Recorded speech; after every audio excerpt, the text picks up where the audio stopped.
Hello po sa inyong lahat. Isang magandang umaga po sa inyong lahat. Good morning po. Ngayon po ay 18 ng Enero 2026 anyo at ang oras po ngayon dito sa Los Angeles, California ay alas 7:35 ng umaga. Araw po ngayon ng Linggo at medyo late na naman ako kasi nga walang pasok. At nais ko po mag-vlog mga kababayan, mga minamahal, patungkol po dito sa sinabi ni Leandro Libisti na kung patayin ninyo ako, lalabas ang katotohanan. He is referring to the Cabral files. Yan po ng DPWH. Kung patayin daw siya, si Leandro Libisti,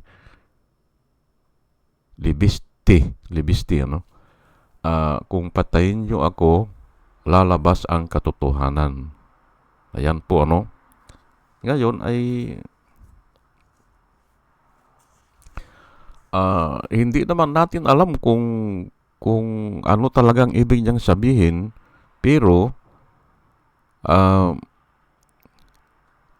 yung pagkasalita niya kasi maraming meaning po yan.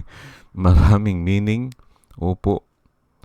At hindi maitago talaga kahit na anong sabihin niya, yung naandun sa damdamin niya. Opo. Hindi maitago yan. Ngayon ay bakit sigurado ba siya na yung nasa kanyang file, o actually ang file na yan wala namang, ay pinalalaki lang po ng media yung Cabral file na yan wala namang value yan kasi nga ay hindi natin alam kung totoo ba yan o gawa-gawa lang yan o media lang yan, hindi ba? At bakit sa 300 na congressman, siya lang ang malakas ang loob na pumasok sa opisina ni Cabral para kunin yung... At saka, bakit mo makukuha yan? Hindi ba? Wala ka namang authority. Hindi ba? Kaya nga, nung pinag-aralan ko po yan, media mileage lang po yan. Sa buwatan yan. Kasi si Leandro ay bata ni Duterte. Ito naman si Cabral, bata rin ito ni Duterte. Kaya sa buhatan lang po yan. Yang mga nasugatan ang kamay, nasaktan, at palagay ko, pati itong pagkamatay ni Cabral ay malamang gawa-gawa lang yan. Ngayon ay ano bang gustong palabasin ni Leandro na nasa kanya ang katotohanan?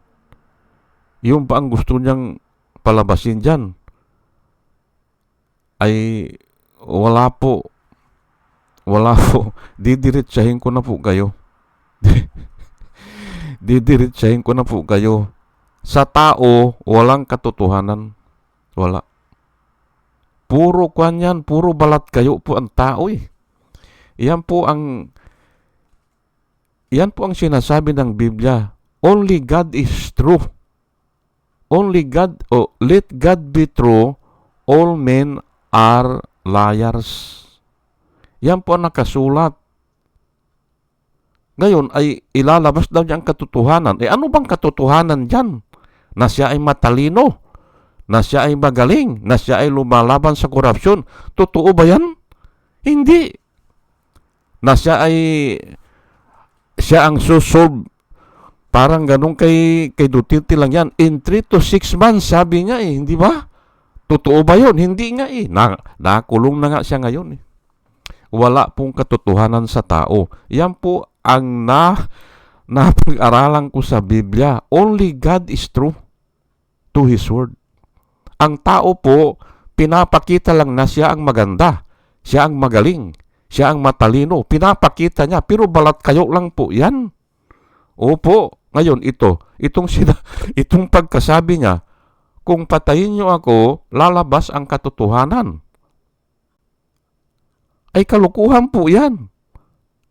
At saka, kung patay na siya, paano niyang malalaman yan? Kaya nga walang value po eh. Ang nakasulat po sa Biblia, when a man dies, kung namatay na ang tao, when a man dies,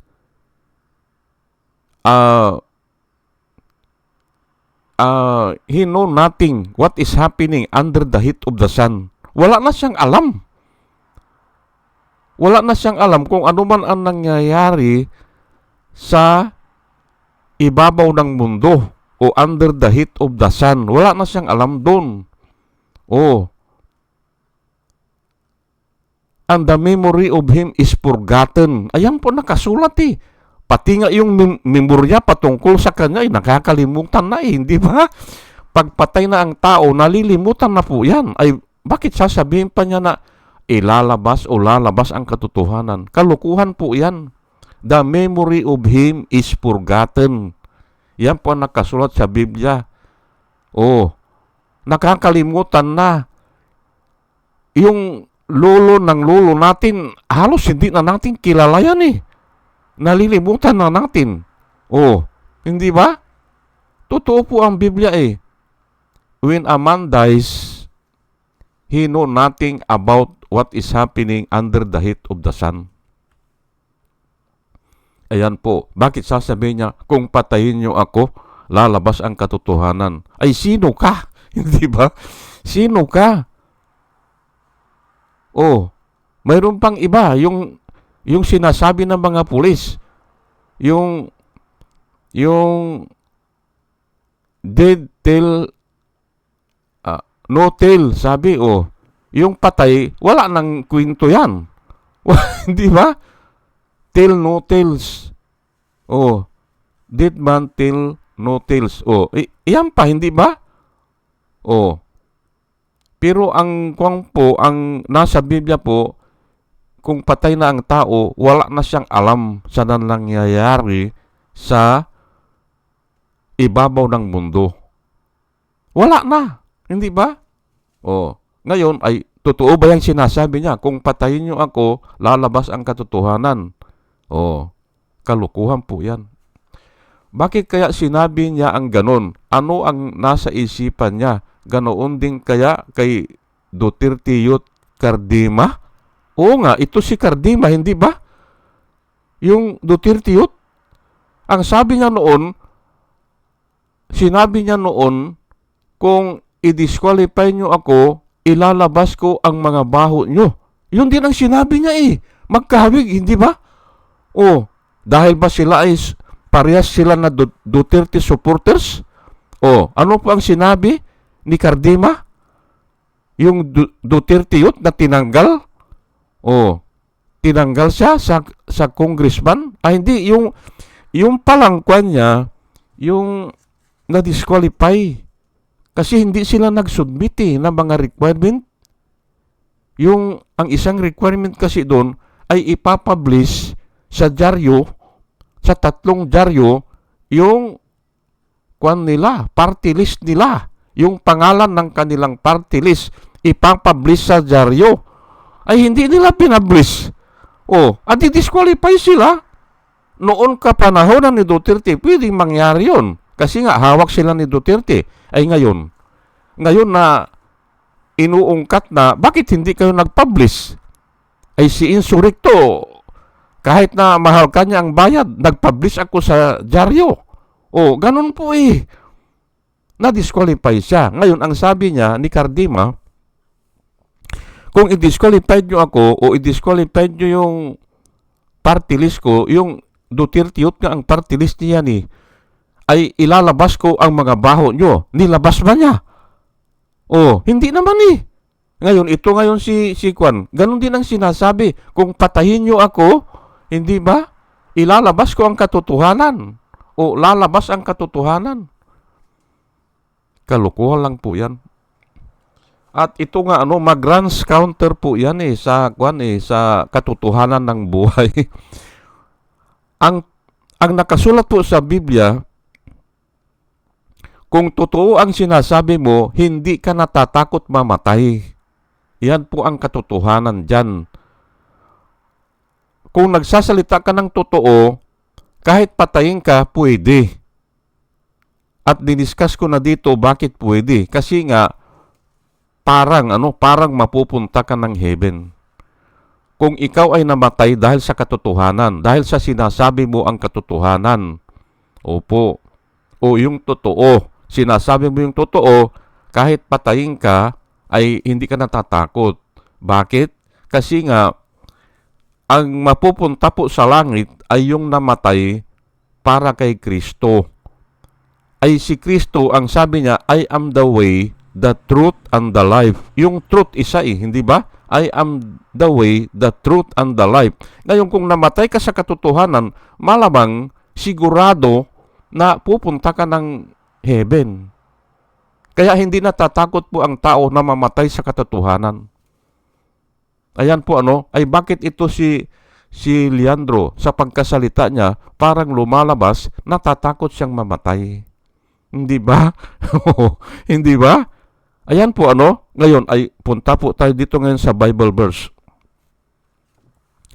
2 Corinthians chapter 4 verse 17 hanggang 18. Ito po yung sinabi ni Paul nung siya ay nahihirapan. Kasi nangangaral po si Paul si Apostle Paul ay nangangaral at siya ay nahihirapan o siya ay marami siyang kalaban, maraming naninira din sa kanya. Hindi ba? O marami din ang yung parang kumukontra sa kanya. Ayan po ay ito ay ang tawag niya dyan ay troubles o affliction. For our, ang sabi po dito, for our light and momentary affliction o trouble. Tinawag niyang light, magaang lang yan. Momentary, saglit lang yan. Troubles or affliction are achieving for us an eternal glory that far outweighs them all. Ayan po. Yung mga affliction ni Paul, yung mga paghihirap niya, ay nakaka-achieve siya doon ng glory o eternal glory. Walang hanggang glory. That outweighs them all. Na baliwala yun. Yung affliction kasi nga yung eternal glory o yung glory napakalaki. Outweighs nga Walang biyang comparison yung paghihirap niya dito sa mundo kung siya man ay binabatikos. Hindi ba? Si Paul ay marami siyang paghihirap o marami siyang kalaban. Walang kwenta yan, sabi niya. Outweighs nga the eternal glory na nakukuha niya. Yan po ang sinabi ni Paul. For we fix our eyes not on what is seen. Ayan po, hindi ba? For we fix our eyes not on things o what is seen, but on what is unseen. Yung hindi nakikita, doon kami nakatuon. Ang aming mga mata ay nakatuon doon sa mga bagay na hindi nakikita. At hindi kami nakatuon doon sa mga bagay na nakikita. Ganyan nga kayamanan, hindi ba? Ito si Leandro Ribiste, ay saan ba nakatuon ang paningin niya? Ay dyan sa paano siyang makakuha ng limpak-limpak na pira. Hindi ba? Magtatayo siya ng mga solar panel daw na hindi naman niya ginawa. At paano naman niya magagawa yan? Hindi ba? Paano? Ito po tatalakayin ko yan bilang isang electrical engineer po. Tatalakayin ko yan. Paano niya magagawa yan na wala naman siyang pagawaan ng silicon panel, yung solar panel. Hindi ba? Paano yan? Aangkat din siya dito sa Amerika. Ay, nagsasara na nga yung mga silicon kwan dito yung gumagawa niyan kasi nga, mataas pa ang presyo. ng silicon panel, yung solar panel na yan. Ako po, pinag-aralan ko na yan, yung ano ang kwan, saan ka makakamura. Mahal pa yan, yung solar panel. Mahal. Mahal pa ang presyo. Aywan ko, wala pang nadidiscover na solar panel na talagang efficient. Wala pa. Kasalukuyan pang dinidiscovery. At parang ang nakakadiscovery ay nasa Saudi Arabia pa. Yung buhangin nila doon ay mas maganda na gawing solar panel. Yun po ang bagong balita ngayon. Times 100% daw. Times 100%. Adi, bababa ang solar panel, hindi ba kung ganun eh. Ngayon, sa ngayon po, hindi uubra yan. Hindi uubra yung magtatayo siya ng solar panel. Mahal po eh. Mahal. Pero ibang topic po yan, dito na tayo, for we fix our eyes not on what is seen or what on the things seen, but on the things which are unseen. Since what is seen is temporary, hindi ba? Temporary lang po yan eh. Yung mga bagay na ating nakikita, pati nga araw, mapupugnaw yan eh. Sang-ayon sa Biblia, darating ang panahon, ang araw ay mapupugnaw. But what is unseen is eternal. Iyon po. Kaya doon nakapokus ang paningin ni Paul. Ayan po. Yang mga slight affliction na yan, o light affliction and momentary affliction, wala yan, sabi niya. Ay bakit ngayon ito si Sandro Libisti, sinasabi niya, kung patayin ninyo ako, lalabas ang katotohanan.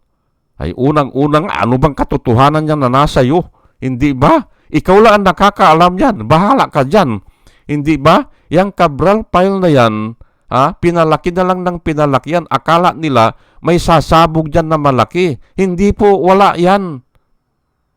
Wala yan. Ito nga, may nagtitistify na nga against kay Joel Villanueva.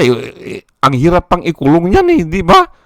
May nagtestify na, may nagbalik na ng pira, may audit na ng kuwa at saka nakarecord na kung ilan yung mga nirelease na mga pira. Ay, tapos ito kay Cabral File, wala po yan, walang kwenta yan. Pinapalaki lang ng media yan, nilibiste. Pinapalaki lang po yan na gusto niyang ipakita na nasa kanya ang lahat ng katotohanan.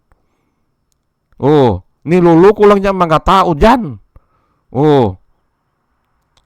Ngayon ay, punta ngayon tayo dito sa Philippians 3, verse 20 hanggang 21. For our citizenship is in heaven, and we eagerly await a Savior from there.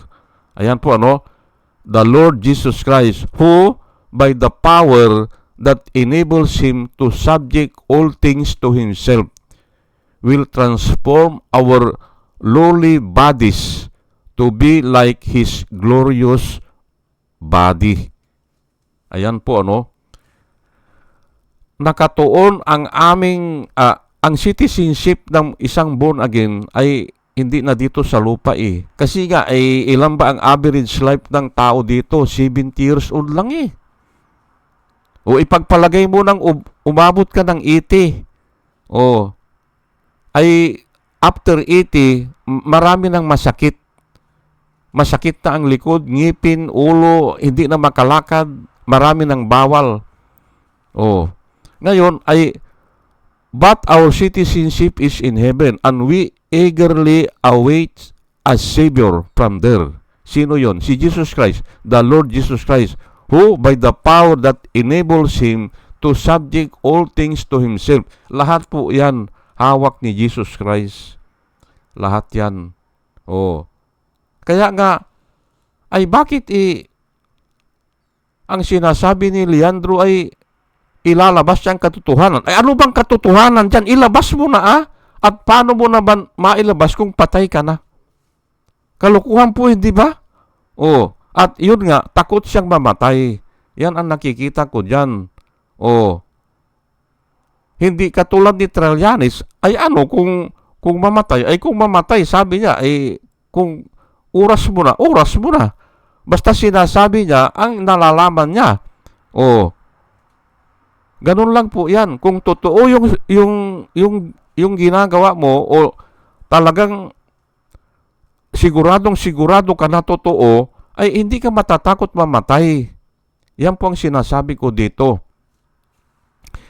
Kasi nga, ay ito mayroon kang pinananaligan na Diyos. Ganun po yan. Balikan natin ngayon, ito si Leandro, hindi ba? Batang-bata pa, ang sabi ng iba, hindi ba? Batang-bata pa, pero sinungaling na. Nauulit ka lang po yan, paulit-ulit eh. Nung sinabihan ni Arsenio Lacson, si Ernesto Masida, yung Mayor Arsenio Lacson ng Manila, ay si Ernesto Masida naman, ay konsilman ng Maynila.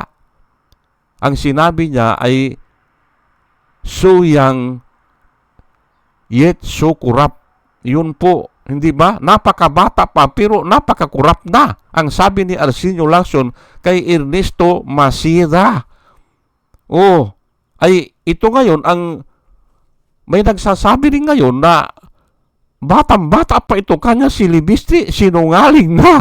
Hindi ba? Ayan na nga po eh.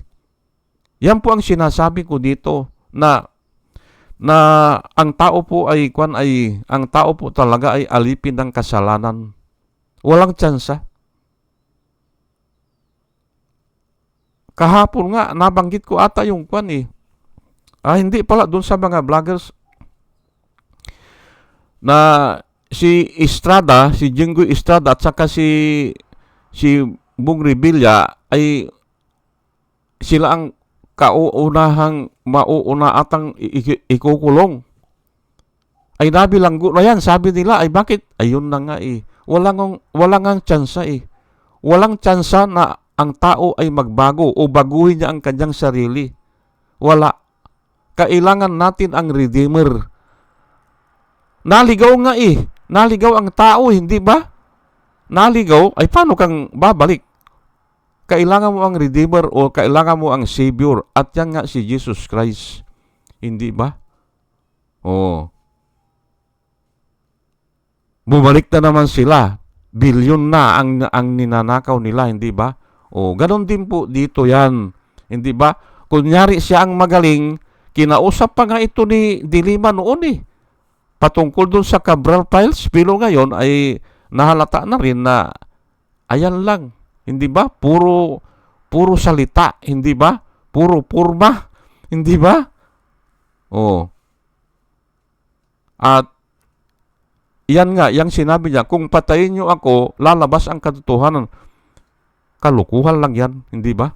Kalukuhan lang po yan. Kung talagang ikaw ay nagsasabi ng totoo, ay ito, hindi ka matatakot. Dahil nga dito sa dalawang verse na ito, for our light affliction and momentary affliction is nothing to be compared to the eternal glory. Hindi ba?